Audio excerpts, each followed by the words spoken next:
সব দিয়ে দিয়েছি কাছের মানুষদের, এখন একটু সময় চাই শুধু নিজের জন্য। বলিউড তারকা অভিষেক বচ্চনের এই আবেগঘন ইনস্টাগ্রাম পোস্ট নতুন করে জন্ম দিয়েছে বিচ্ছেদের গুঞ্জন। বলিউডের অন্যতম আলোচিত দম্পতি অভিষেক বচ্চন ও ঐশ্বরিয়া রায় বচ্চনের সম্পর্ক নিয়ে দীর্ঘদিন ধরেই নানা কানাঘুষো চলছিল, কিন্তু সম্প্রতি অভিষেকের এই লেখায় ভক্তদের মধ্যে চিন্তা ও কৌতূহলের মিশ্র প্রতিক্রিয়া দেখা দিয়েছে।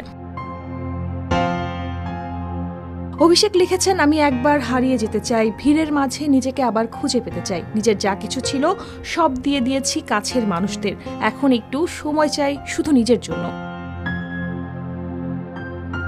এই লেখায় অভিষেক কি সত্যিই কোনো সম্পর্কের ক্লান্তি কিংবা একাকিত্ব বোঝাতে চেয়েছেন? ভক্তদের একাংশ বলছেন তিনি সম্ভবত সংসার থেকে একটু বিরতিতে যেতে চাচ্ছেন। অন্যদিকে কেউ কেউ সরাসরি প্রশ্ন তুলেছেন, তবে কি সত্যিই ভাঙতে চলেছে অভিষেক ঐশ্বরিয়া সম্পর্ক? ভক্তদের একাংশ এখনই এতটা নেতিবাচক ভাবনায় ভাসতে রাজি নয়। তাদের মতে সম্ভবত অভিষেক নতুন কোনো সিনেমার চরিত্র উপলক্ষে এমন একটি মনোভাব প্রকাশ করেছেন, পোস্টটি হয়তো নেহাতি কাব্যিক।